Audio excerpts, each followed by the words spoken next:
지난 시간에 우리가 살펴본 것처럼 예수님은 성경에 예언된 그대로 인류의 죄를 대속하기 위한 십자가를 지기 위해서 어린 나귀를 타고 또 많은 사람들의 열렬한 환호를 받으면서 예루살렘을 향해 달려가셨더랬습니다. 그러던 중에 이제 예루살렘 길목에 있던 베단이라는 마을에서 하루를 지내셨습니다. 오늘 본문에서는 나타나고 있지 않지만 누가복음 보시면 이 하루를 삭개오의 집에서 지내셨다라는 것을 알 수 있습니다. 그렇게 이제 삭개오의 집에서 하루를 유숙하시고 그곳에서 나와서 다시 이제 예루살렘을 향하셨습니다. 근데 이제 그렇게 가던 도중에 배가 몹시 고프셨던 모양입니다.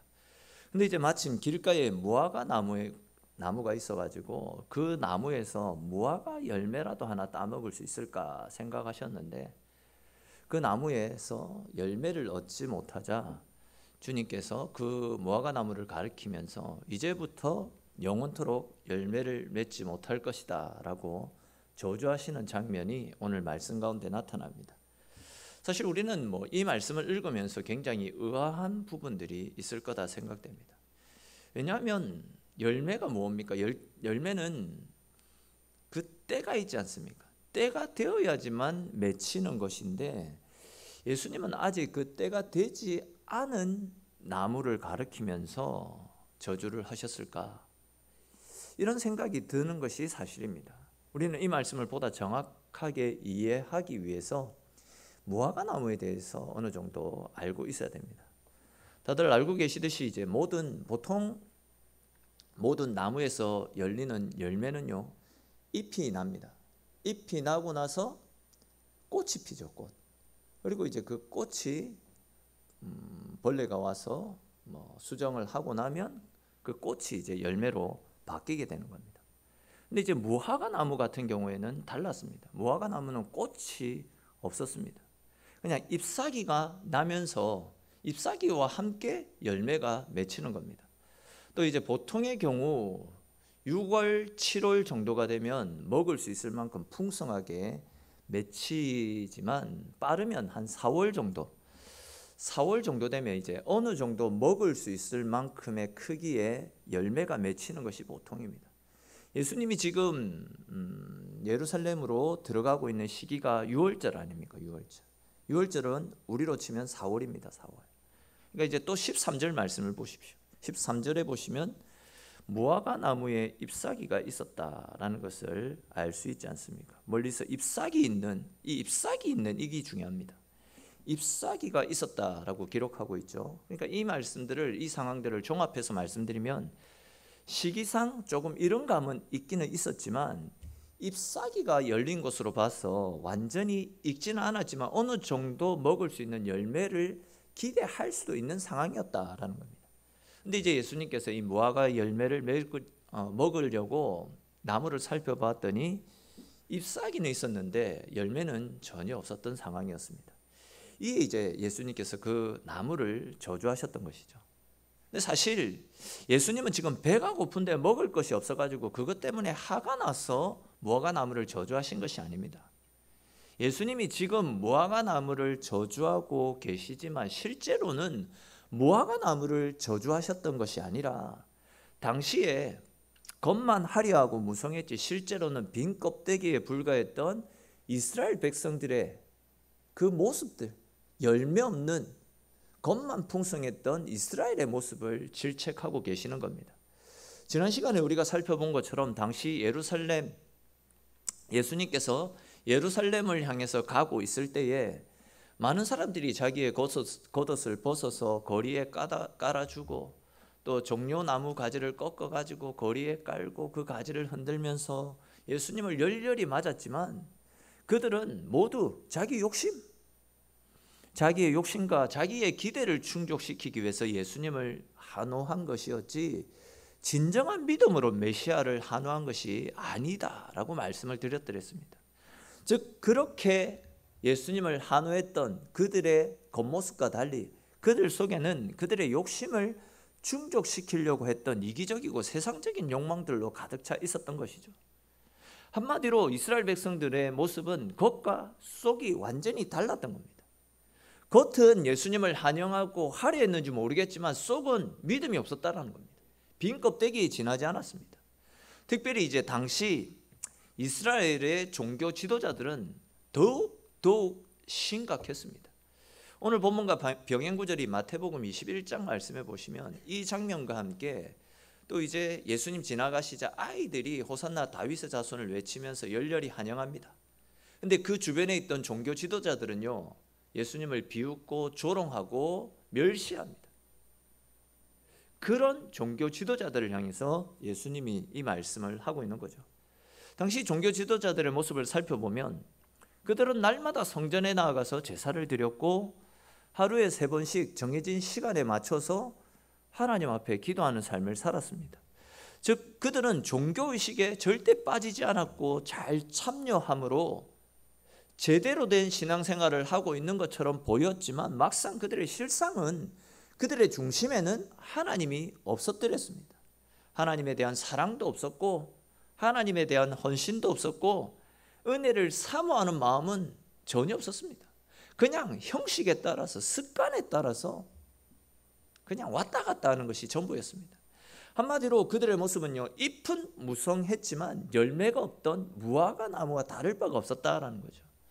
이에 예수님은 무화과 나무를 저주하시는 것을 통해서 실제로는 당시 이스라엘 백성들과 종교 지도자들의 겉과 속이 달랐던 이중적인 모습을 질책하셨던 것입니다. 우리는 예수님의 이 말씀 앞에 오늘날 우리 자신의 모습을 비춰볼 수 있어야 됩니다. 주일마다 예배당에 나와서 예배를 드리는 거 굉장히 중요하죠. 또 지난 주간에 이제 끝을 맺었지만 우리 성경 공부, 말씀을 알아가는 공부하는 것도 굉장히 중요합니다. 새벽이나 또 수요 기도에 나와가지고 기도 드리는 것도 중요하고 헌금을 드리고 교회에 나와서 헌신 봉사하는 거 굉장히 중요합니다. 근데 이제 오늘 말씀을 통해 비춰보면요, 이런 것들은 전부 잎사귀에 해당되어지는 것입니다. 주님이 우리에게 원하시는 것은 잎사귀가 맺힌다면 함께 열매를 맺는 것, 주님은 우리에게 그것을 원하신다라는 거죠. 주님께서는요, 주님이 우리에게 원하시는 열매는 억지로 마지 못해서 하거나 습관을 따라 사람들의 눈을 의식해서 따라하는 것이 아니라 마음 깊이 하나님 사랑하고 누가 보지 않아도 하나님을 사랑하는 마음에서 말씀을 지키고 주님의 일에 헌신하고 주님을 따라 살아가는 삶, 주님은 우리에게 그런 삶을 원하신다는 거죠. 또한 날마다 깊이 기도하며 성령의 인도를 따라서 하나님과 깊이 교제하고 날마다 성품이 변화되어져서 주님을 닮아서 주님을 따라 살아가는 제자의 삶을 원하고 계십니다. 하나님은 우리에게 이러한 열매를 기대하고 계신다라는 거죠. 근데 지금 우리의 모습은 어떠합니까? 열심히 예배를 드리고 기도에 참석하고 봉사도 잘 하는데 여전히 우리 속에는 세상 욕심으로 가득 차 있고 여전히 하나님보다도 세상 일에 더 많은 관심을 가진 채 내 중심에는 하나님이 아니라 세상적인 것들이 차 있지는 않습니까? 외형적으로 다양한 스펙들을 준비해 놓고 사회에서도 인정을 많이 받고 있지만 정작 그런 것들을 쫓아 살아가느라고 하나님과의 거리는 점점 멀어지고 있지는 않습니까? 신앙생활을 오래 해서 내가 받은 직분과 교회를 다니고 있는 연차로 볼 때에 사실은 내 모습 역시도 잎이 무성한 무화과 나무와 같다라고 할 수 있습니다. 그렇다면 지금 나는 그 잎에 걸맞는 신령한 영적 열매를 맺으면서 신앙생활을 하고 있냐라는 거죠. 날마다 주님과 동행하면서 내 욕심대로 내가 믿고 싶은 대로가 아니라 말씀대로 믿고 말씀대로 신앙생활을 하고 있습니까?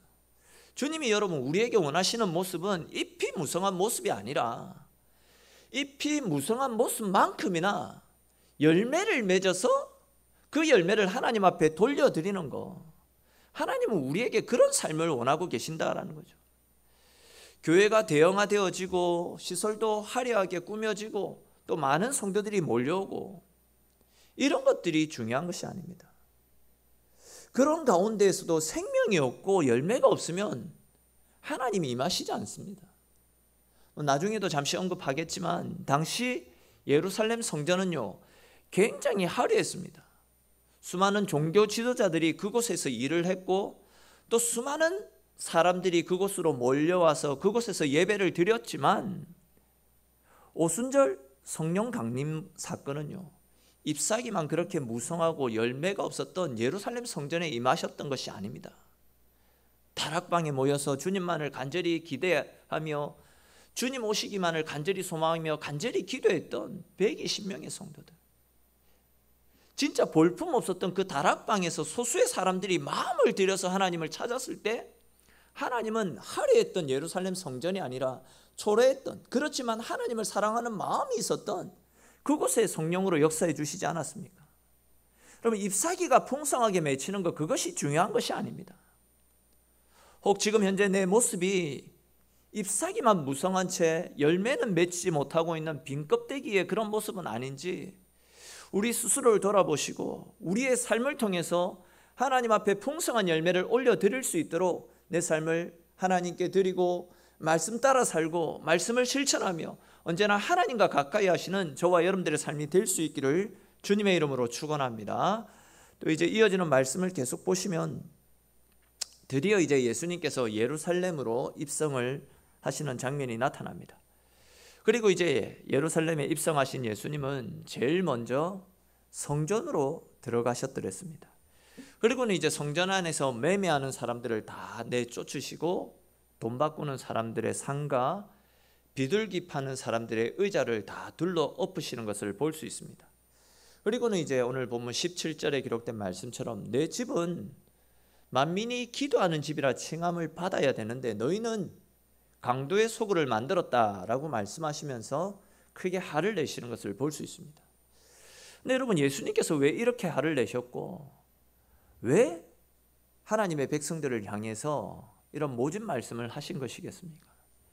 그것은 원래 성전은 하나님께 예배드리고 기도드리기 위한 목적으로 세워진 곳인데 당시 예루살렘 성전에서는요, 예배와 기도는 없었습니다. 진짜 예배와 기도가 없었다라는 것이 아니고 하나님 사랑하는 마음, 하나님을 위한 예배와 하나님을 위한 기도가 없었고 그냥 눈앞에 보이는 이익을 위해서 불의와 불법만이 가득했던 강도의 소굴로 변해져 있었기 때문에 예수님이 이런 말씀을 하셨던 겁니다. 오늘 본문을 보다 정확하게 이해하기 위해서 잘 아시는 내용이겠지만 당시의 시대적 상황을 그냥 간단하게 다시 한번 말씀을 드리겠습니다. 당시는 아시는 대로 로마가 이스라엘을 통치하던 시대였습니다. 로마의 입장에서는 당연히 이스라엘 백성들이 정치적으로나 종교적으로 자기들의 뜻을 잘 따라주고 순종하는 것을 좋아하지 않겠습니까? 바로 그런 이유로 해서 로마 정부에서는 자기들에게 충성을 맹세하는 사람을 자기들 임의대로 이스라엘의 최고 지도자인 대제사장으로 임명을 했었더랬습니다. 그런데 이제 율법에 의하면 어떻습니까? 대제사장은 아무나 오를 수 있는 직분이 아니라 오직 아론의 자손들, 아론 계열의 자손만이 대제사장직에 오를 수 있었더랬습니다. 그런데 이제 로마에서 이스라엘을 쉽게 부리기 위해서 대제사장을 아론의 후손이 아니라 그냥 자기들 임의대로 임명을 했던 것이죠. 그러다 보니까 어떤 일이 일어났냐면 제사장직이 로마 정부에다가 뇌물을 주고 거래를 하게 되는 그런 변질된 직위로 바뀌어 버리게 된 겁니다. 근데 이제 그런 식으로 돈으로 대제사장이 된 사람은 자기가 로마 정부에 갖다 바친 그 돈을 다시금 뽑아야 되니까, 본전을 뽑아야 되니까 온갖 불법을 다 자행했습니다. 당시 이제 대제사장들이 자행했던 불법 중에 몇 가지가 오늘 본문에 나타납니다.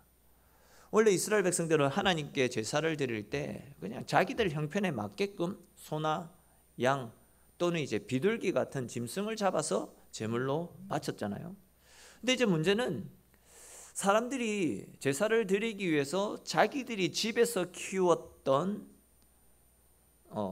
제물, 아니면 또 이제 성전 밖에서 돈을 주고 사온 짐승을 가지고 제사를 드려달라라고 제사장에게 찾아가면 이 제사장들은 성전 밖에서 가지고 온 제물에 대해서는요, 이 짐승은 흠이 있다, 이 짐승은 다리를 전다, 이 짐승은 깨끗하지 못하다 등등 이런저런 핑계를 잡아가면서 이 짐승으로는 절대로 제사를 드릴 수 없다. 가지고 나가라. 제사 불가 판정을 내려드렸습니다. 그러다 보니까 이제 제사를 지내러 온 사람들이 울며 겨자 먹기 식으로 성전 안에서 시세보다도 훨씬 비싸게 팔고 있는 짐승을 사서 그것으로 제사를 드렸던 일이 생기게 된 거죠. 그리고 이제 또 그 시세 차익은 전부 대제사장의 손에 들어가게 되었던 겁니다. 또한 이제 이스라엘 백성들은 성전에 들어갈 때마다 성전세를 물어야 됩니다. 그 성전세가 이스라엘 돈으로 반세겔입니다. 근데 이제 당시 이스라엘에 제사를 지내러 오는 사람들 중에는 이스라엘 땅이 아니라 이방 땅에 흩어져서 살아갔던 이스라엘 사람들도 많이 있었는데, 그렇게 이제 이방 땅에서 살아갔던 이스라엘 사람들은 자기들이 살고 있던 그 나라의 화폐를 사용하고 있었고, 근데 이제 그 화폐 속에는 거의 대부분 당시 세계를 지배하고 있었던 로마 황제 가이사의 얼굴이 형상처럼 그려져 있었더랬습니다. 이게 이제 당시 제사장들은 하나님께 바치는 성전세인데 로마 황제의 얼굴이 새겨진 화폐, 즉 우상의 형상이 새겨져 있는 돈으로 바쳐서 되겠나? 절대 그렇게 해서는 안 된다. 그래서 그 돈을 한전하도록 했습니다. 그러면서 이제 약 12% 정도의 한전 수수료를 받았고 그 돈을 전부 대제사장이 챙겼던 것이죠. 제가 지금 성전에서 물건을 사고 팔고 돈을 바꾸고 하는 그 행위 자체가 잘못되었다. 그렇게 해서는 안 된다. 이렇게 말씀드리는 것이 아닙니다. 당시 사회에서는 이방인의 뜰이라고 해서 예루살렘이 아니라 다른 지역에서 온 사람들이 좀 더 편하게 제사 드릴 수 있도록 짐승을 팔고 또 돈을 한전해 줄 수 있는 합법적인 공간이 있었더랬습니다. 원래 이 공간이 합법적인 공간이었습니다. 근데 이제 당시 제사장들은 자기가 로마 정부에 거금을 주고 그 자리를 샀기 때문에 본전을 뽑아야 된다라는 생각으로 합법적인 공간을 불법적인 공간으로 바꿔놓았던 겁니다. 즉 그들은 예배라는 이름으로 백성들에게 강도짓을 했습니다. 당시 예루살렘 성전은 하나님이 아니라 사람이 중심이 되고 있었습니다. 예배는 그냥 그들의 배를 충족시키는 하나의 도구에 불과했습니다. 하나님은 없고 돈이 중심이었습니다. 사람들이 불의한 이권에 매달려 가지고 거룩한 하나님의 성전을 불의가 가득한 강도의 소굴로 뒤바꿔 놓았던 것이죠. 일전에도 한번 말씀드린 기억이 있는데, 예수님 당시에 이 성전은요, 헤롯 가문, 이 헤롯 가문의 정치적인 목적에 의해서 80년 동안 길고 긴 공사를 시행했을 만큼 굉장히 크고 웅장한 건물이었습니다. 기록에 의하면 이렇게 헤롯에 의해 지어진 이 건물을 보지 못한 사람은 평생 아름다운 건물을 보았다라고 말을 해서는 안 된다라고 말할 정도로 지금 이 성전이, 예루살렘 성전이 굉장히 크고 아름답고 웅장한 것이었습니다. 앞에서 이제 무화과 나무를 저주하신 사건과 관련해서 말씀드리면, 당시 성전은 겉으로 볼 때는 굉장히 화려하고 굉장히 아름답고 굉장히 웅장했지만 그 속의 실제의 모습은요, 헤롯 가문의 정치적인 도구로 또한 돈을 벌기 위한 제사장들의 그 장사 소굴로 완전히 강도의 소굴로 바뀌어져 있었던 성전이었습니다. 한마디로 하나님의 성전이 사탄의 소굴로 뒤바뀌어져 있었던 것이죠. 바로 이런 모습을 지금 예수님이 보시고 격분을 하셨던 겁니다. 그리고는 크게 분노하시면서 장사하는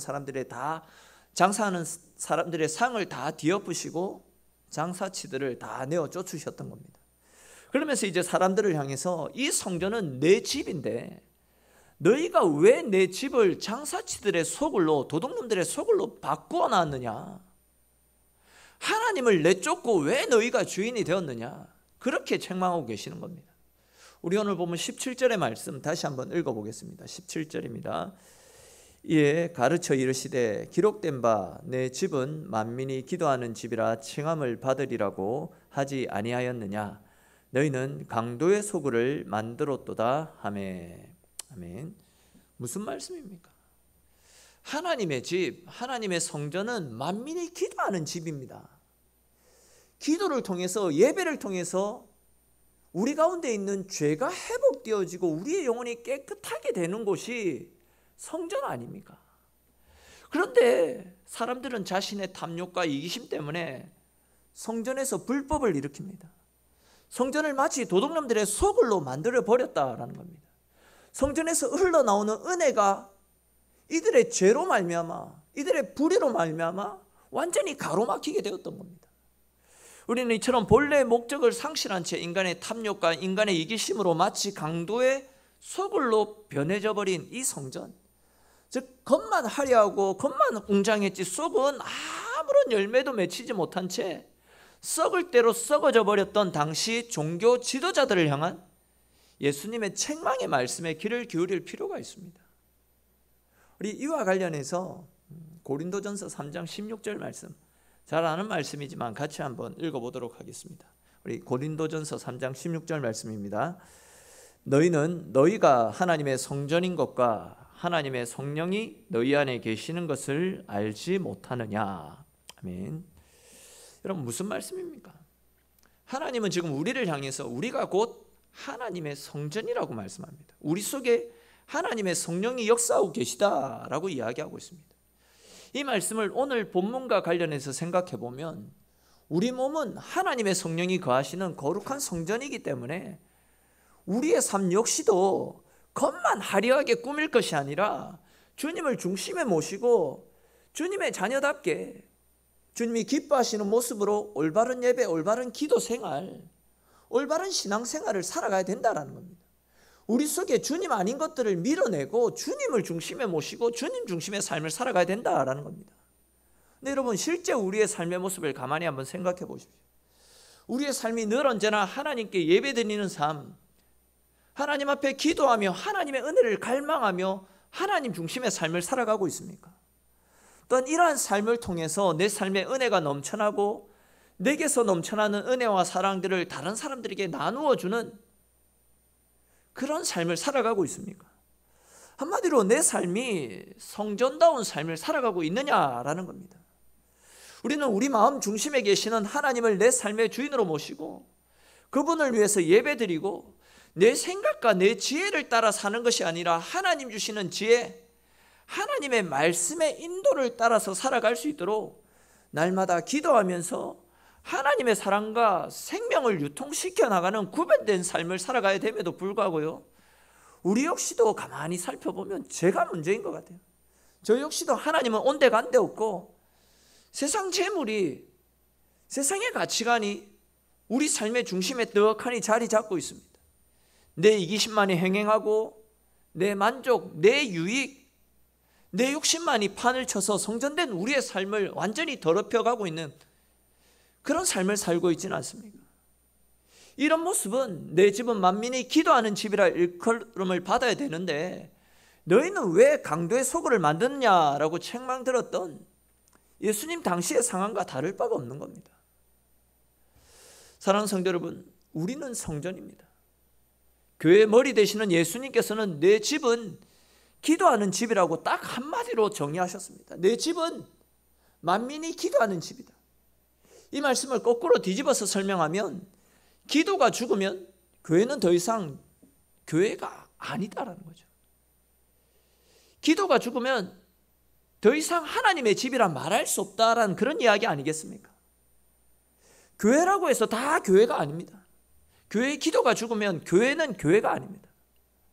왜 기도가 죽으면 교회가 되지 않는 것이겠습니까? 교회의 머리가 되시고 교회의 주인 되시는 하나님의 임재가 그 가운데 떠나버리기 때문입니다. 여러분, 주인이 없는데, 진짜 계셔야 되는 그분이 계시지 않는데 그곳에 무슨 하나님의 은혜가 있고 무슨 하나님의 임재가 나타날 수 있겠습니까? 교회라 말할 수 없습니다.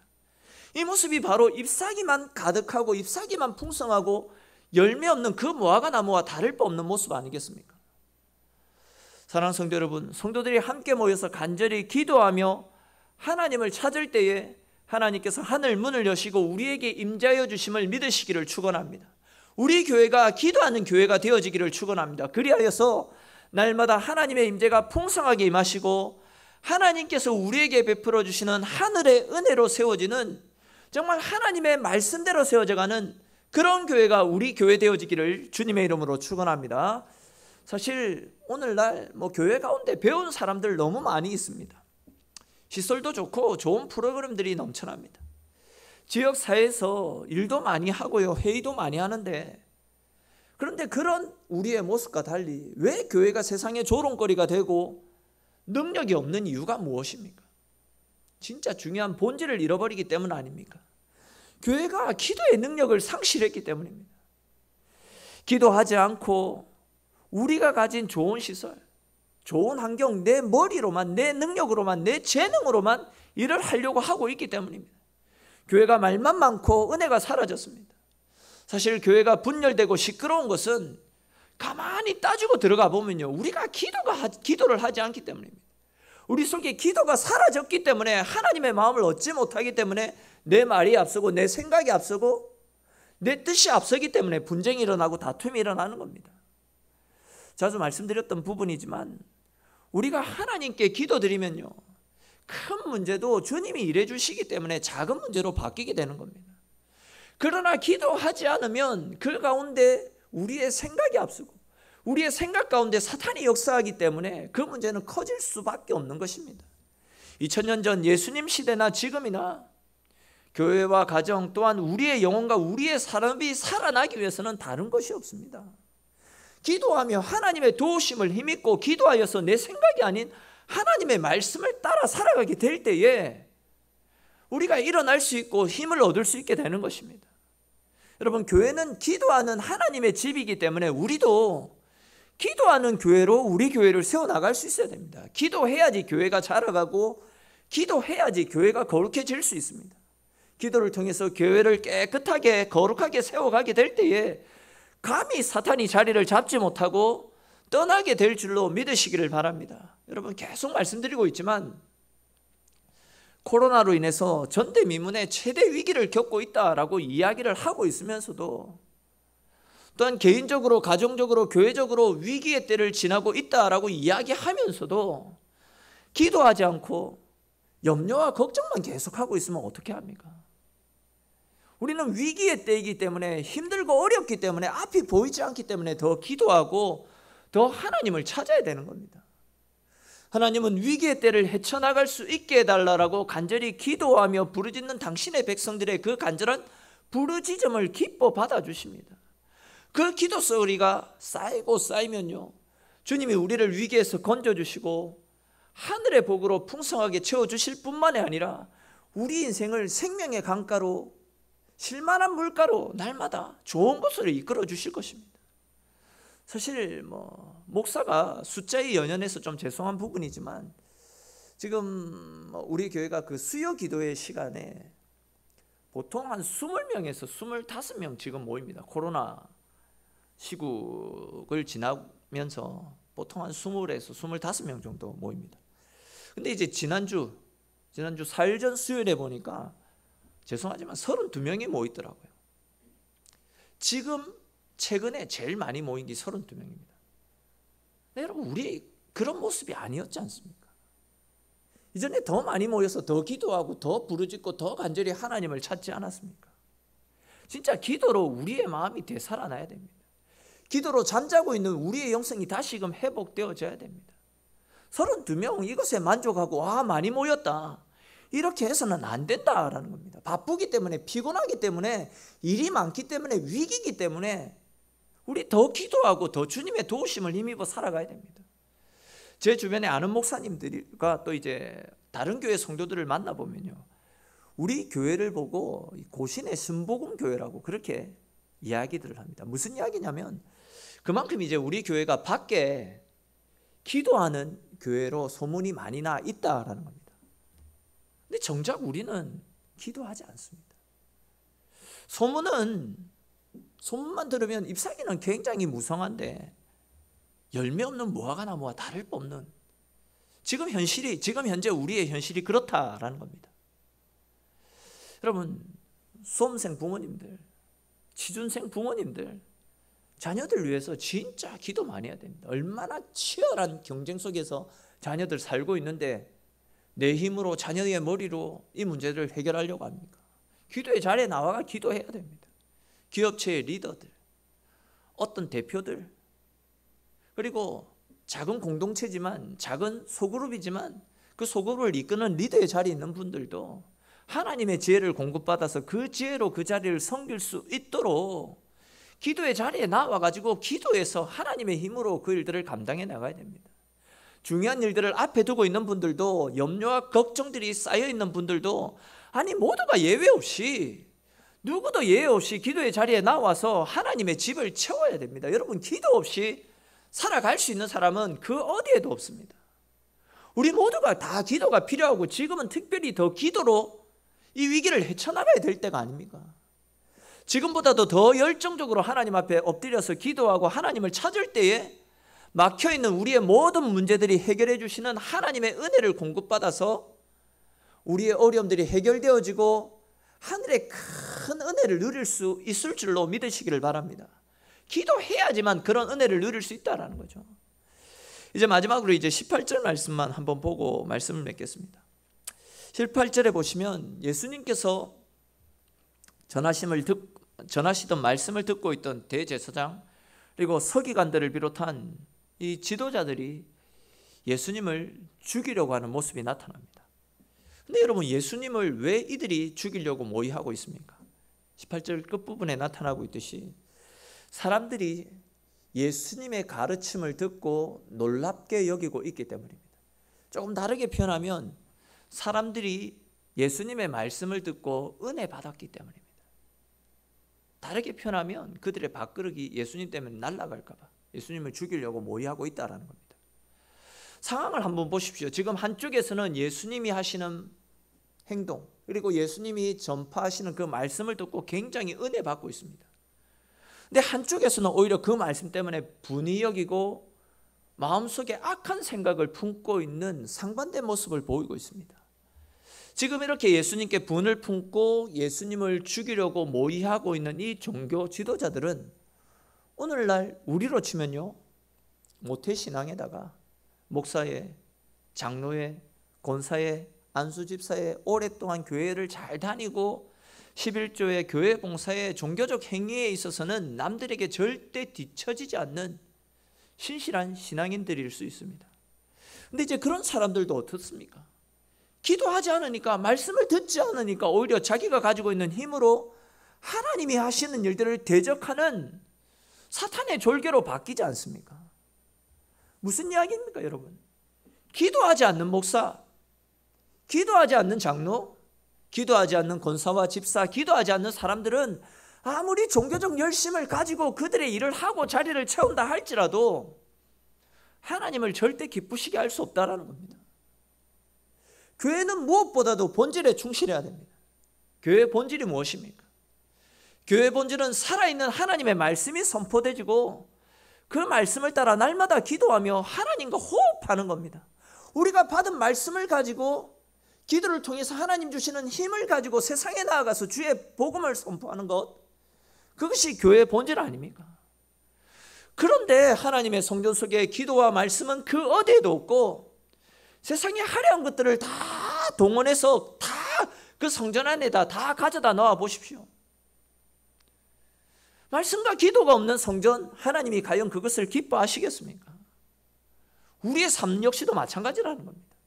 우리의 삶 가운데 말씀이 없고 기도가 없는 삶은 하나님이 절대 기뻐하시지 않습니다.